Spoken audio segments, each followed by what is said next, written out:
باخبر ہے۔ کون ہے جو اللہ کو قرض حسنہ دے؟ قرض کئی قسم کے ہوتے ہیں۔ ایک قرض وہ ہوتا ہے کہ جب جس کو دے دیا جائے باقی ساری زندگی وہ روتا رہتا ہے میں نے کیوں قرضہ لیا، ایسا سود لگتا ہے اس کو۔ اور ایک وہ قرض ہے جس کو اللہ قرض حسنہ کہتا ہے۔ اور یہاں پہ میں اشارہ کر دوں کہ قرض حسنہ کے بارے میں حدیث ہے کہ اگر کوئی تمہیں قرض حسنہ دے، دیکھیں دین کتنی اچھی باتیں بتاتا ہے، تو جب واپس کرنے لگو تو کچھ بڑھا کے دے دیا کرو۔ اس نے تو تمہیں نہیں کہا نا، وہ تو سودیہ نہیں ہے، سود خور نہیں ہے، وہ تو مومن ہے۔ اس نے اللہ کی خاطر تمہارے برے ٹائم میں تمہیں قرض دے دیا۔ اب اگر تمہاری حالت ہے تو دیتے ہوئے هل جزاء الاحسان الا الاحسان، تھوڑا زیادہ دے دو۔ ہمارے یہاں قرضہ لیتے ہیں اس نیت پر کہ دینا ہی کوئی لے سکتا ہے تو لے لے۔ وہ ایک نے کہا کہ اگر قرضہ نہیں دے گا تو قیامت کے دن تیرا گریبان پکڑ لوں گا۔ اس نے کہا 10,000 بندے نے پہلے گریبان پکڑنا، تجھے پکڑنے کی جگہ مل گئی تو بھی پکڑ لے۔ ٹھیک ہے نا؟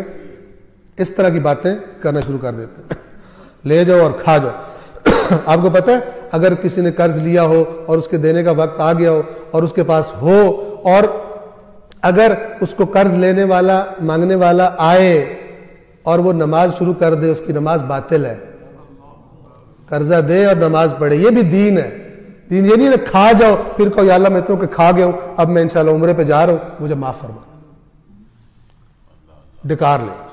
عمرے سے آئے اب میں ایسا ہوں جیسے آج پیدا ہوں، میرے ذمہ گناہ ہی کوئی نہیں، ٹھیک ہے؟ یا زیارت کر کے آ جاؤ، اللہ پاک نے مجھے 14 معصومین کی زیارت عطا کی ہے، جو کھایا ڈکار مار لیں۔ یہ لغویات ہیں، یہ اپنے من گھڑت بنائے ہوئے دین ہے، یہ دین نہیں ہے، یہ شیطانی چکر ہے۔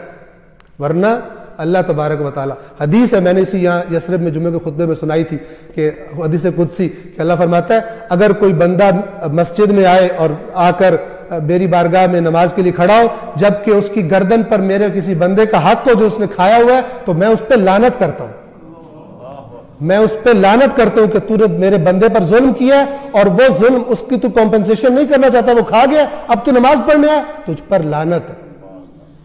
یہ نماز اس لیے نہیں ہے کہ جناب زور تک بیٹھ کے آرام خوری کرو اور اس کے بعد زور میں سب بخشوا لو، یہ دین نہیں ہے۔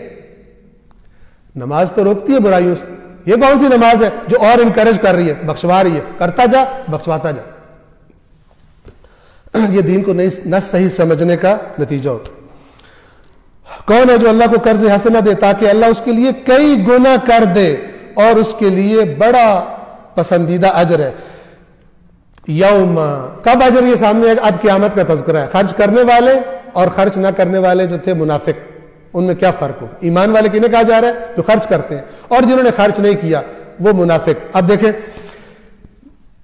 اس دن یعنی قیامت کے دن آپ مومنین اور مومنات کو دیکھیں گے کہ ان کا نور ان کے آگے آگے اور ان کے دائیں جانب دوڑتا ہوگا، یعنی ان کی رہنما اندھیروں میں نہیں ہوں گے، ان کا وہ نور، ان کے اعمال کا نور ان کا رہنما ہوگا، تم نے کدھر جانا ہے، اور وہ منافقین اندھیروں میں ہوں گے۔ توجہ فرمائیں، ان کے آگے آگے اور ان کے دائیں جانب دوڑ رہا ہوگا، کہا جائے گا آج تمہیں ان جنتوں کی بشارت ہے جن کے نیچے نہریں جاری ہوں گی، جن میں تم ہمیشہ رہو گے، ذالک الفوز العظیم، یہی تو ہے عظیم کامیابی، یہی تو ہے فائنل کامیابی۔ آج تمہیں یہ خوشخبری دی جا رہی ہے، یہ نور تمہیں کہاں لے کے جا رہا ہے؟ ان جنتوں میں کہ جن کی تمہیں خوشخبری دی جا رہی ہے۔ اور اس دن منافق مرد اور منافق عورتیں، اور یہاں منافق کی صفت کون سی پچھلی آیات میں بیان ہوئی؟ چونکہ دو باتیں، ایمان لاؤ، خرچ کرو۔ اب یہاں کہا جا رہا ہے مومن یوں ہوں گے، منافق یعنی جو خرچ نہ کرنے والے۔ قرآن میں انفاق پر بہت زور ہے، بہت زور ہے۔ اس دن منافق مرد اور منافق عورتیں مومنوں سے کہیں گے تھوڑا سا انتظار کریں، ہم بھی آپ کے نور سے تھوڑی سی روشنی لے لیں، ہم تو اندھیروں میں، ہمیں تو کچھ پتہ نہیں چل رہا ہم نے کہاں جانا، تو تم رک جاؤ، ہم تھوڑا سا تمہارے نور سے روشنی لے لیں۔ ان سے کہا جائے گا پیچھے چلے جاؤ اور نور تلاش کر لو اگر کر سکتے، یعنی جاؤ دنیا میں، یہ جو نور ہے نا ان کے پاس، یہ دنیا میں انہوں نے کمایا ہے، یہ دنیا میں انہوں نے اللہ کی باتیں مانی تھی، یہ نور رہنمائی کر رہا ہے. پیچھے جاؤ دنیا میں اگر جا سکتے ہو اور وہاں جا کے عمل کر کے نور لے آؤ. یہاں پہ اب نور نہیں ملے گا. جو مولا علی علیہ السلام کا فرمان ہے نہج البلاغہ میں موجود ہے، الیوم عمل ولا حساب، آج عمل کا دن ہے اور حساب نہیں دے رہا اللہ. وغدن حساب ولا عمل، اور کل قیامت میں صرف حساب دینا ہے، پھر نہیں ہو سکتا کہ عمل کر کے اپنے آپ کو ٹھیک کر لیا جائے.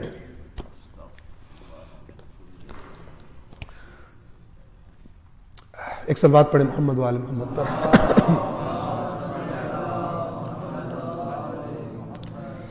ان سے کہا جائے گا پیچھے لوٹ جاؤ اور نور تلاش کرو، پھر ان کے درمیان ایک دیوار بنا دی جائے گی جس میں ایک دروازہ ہوگا جس کے اندرونی حصے میں رحمت اور بیرونی طرف عذاب ہوگا. یعنی مومن اس طرف اور منافق اس طرف.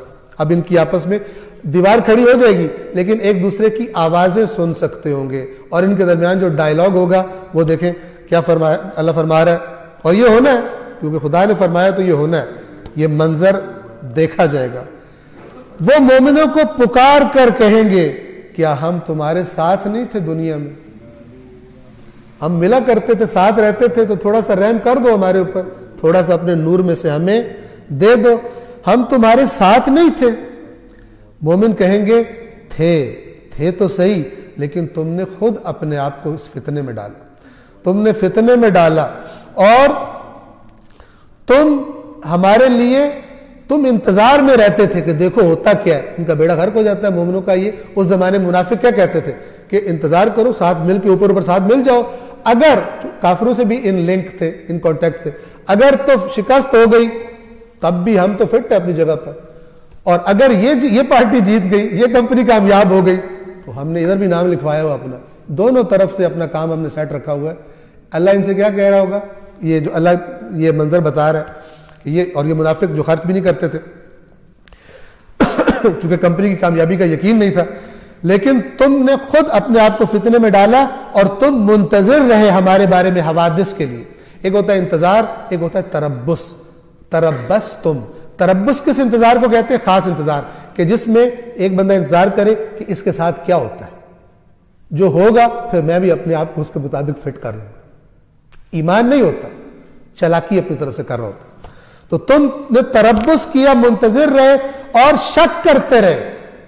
تم ہمیشہ شک کا شکار رہے، اور تمہیں خواہشات نے تمہیں، دنیا کی لمبی آرزوؤں نے تمہیں کیا کیا؟ دھوکہ دے دیا، یہاں تک کہ اللہ کا حکم آ گیا اور اس دھوکے باز یعنی شیطان نے تمہیں اللہ کے بارے میں دھوکہ دے دیا. اللہ کے احکام پر تمہیں عمل نہیں کرنے دیا، دنیا کو تمہیں خوبصورت بنا کر اس نے دکھایا. پس آج تم سے نہ تو کوئی جرمانہ قبول کیا جائے گا کہ میری اتنی پراپرٹی ہے آپ لے لیں، آدھی پراپرٹی میں ڈونیٹ کروں اللہ تعالیٰ کو، اسلام کو، مجھے جنت دوزخ میں نہ ڈالیں.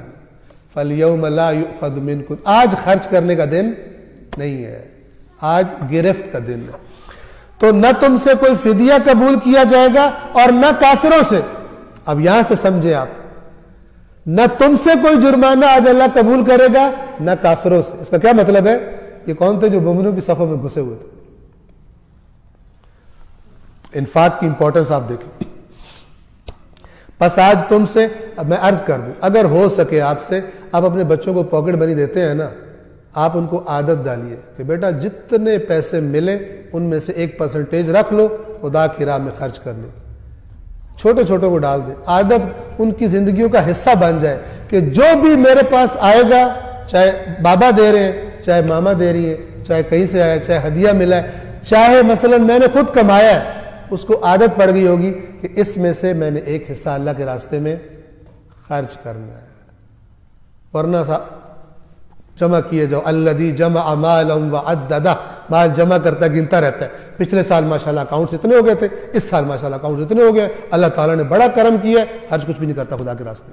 یہ کرم نہیں ہے، یہ رسی ڈھیلی ہے قرآن کی آیات کے مطابق. پس آج تم سے نہ فدیہ قبول کیا جائے گا، نہ ان سے جنہوں نے کفر اختیار کیا، نہ کافروں سے. تمہارا ٹھکانہ جہنم ہے، ہی مولاکم، یہ تمہاری مولا ہے. یہ جہنم تمہاری مولا ہے، ہی مولاکم فبئس المصیر، اور بہت برا ٹھکانہ ہے۔ اگلی آیت بھی قرآن کریم کی بہت مشہور آیت ہے، اور جب میں مشہور آیت کہتا ہوں تو پھر مشہور تو اس کی ہوتی ہے نا کہ جو پتہ ہو لوگوں کو، کہتے ہیں ہمیں تو نہیں پتہ کون سی مشہور آیت ہے، ہم تو پہلی دفعہ سن رہے ہیں، ٹھیک ہے؟ تو ہمارے یہاں انڈین گانے مشہور ہوتے ہیں، بڑا مشہور انڈین گانا ہے، وہ سب کو پتہ ہوتا ہے، بچے بچے کی زبان پر چل رہا ہوتا ہے، اور بتا رہے تھے بعض امی ابا بھی ہمارا بچہ بہت اچھا سنگر ہے، چھوٹا سا اتنا پیارا گاتا ہے آپ کو مزہ آئے گا۔ پھر بچے کو لا کہتے ہیں ہاں بیٹا گا کے سکھاؤ۔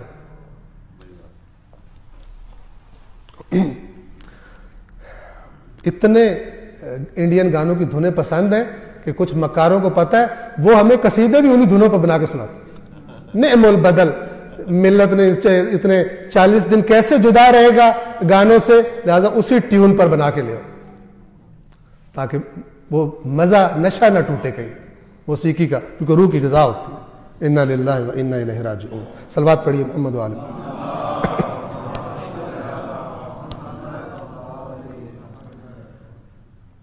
یہ آیت سنیے، آیت نمبر 16، کیا مومنوں کے لیے ابھی تک وہ وقت نہیں آیا؟ یہ ہر ایک سے اتنا سننے جاننے کے بعد ابھی تک وقت نہیں آیا؟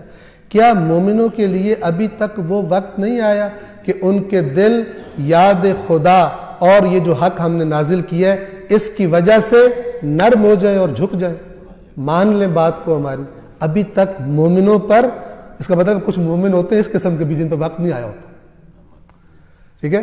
کیونکہ ایک کلی جماعت ہے نا، اس میں 1 نمبر مال بھی ہے، 2 نمبر بھی ہے، 10 نمبر مال بھی ہے، تو سب مال کو اکٹھا کر کے ابھی تک تم جو اپنے آپ کو مومن کہتے ہو اتنا سن چکے ہو، مدینہ میں یہ نازل ہوئی ہے نا، اتنا کچھ خدا سے، ابھی تک تمہارے دل نہیں نرم ہوئے، ابھی تک تم نہیں جھکے،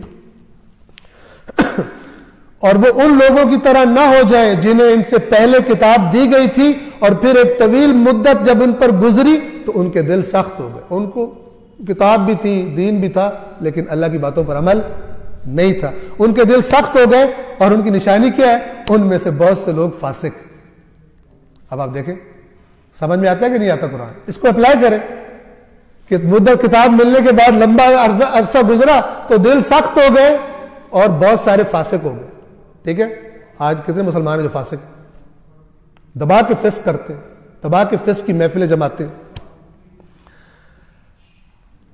جان لو اللہ ہی زمین کو اس کے مردہ ہو جانے کے بعد زندہ کرتا ہے، ہم نے تمہیں نشانیوں کو، تمہارے لیے نشانیوں کو، آیات کو کھول کر واضح کر کے بیان کر دیا ہے، شاید تم عقل سے کام لو۔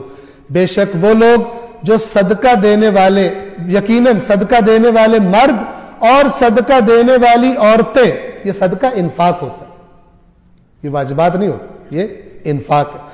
بے شک صدقہ دینے والے مرد اور صدقہ دینے والی عورتیں، اور ان لوگوں کے لیے جنہوں نے اللہ کو قرض حسنہ دیا، ان سب کو کئی گنا کر کے دیا جائے گا اور ان کے لیے پسندیدہ اجر ہے۔